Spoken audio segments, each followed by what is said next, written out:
É o meu Pita. Ó, Pitinho, anda cá, dona. Anda, dá uma chacana. É chacana. Anda, briguinha. Ó.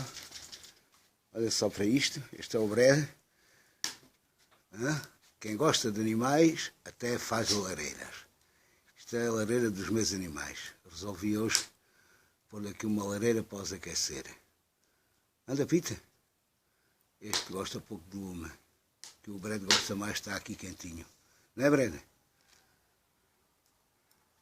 Quem gosta de animais trata-os assim. Logo à noite, quando aqui o madeiro de Natal vai ficar a arder até lá para o dia 30 ou qualquer coisa assim. Bom Natal para todos.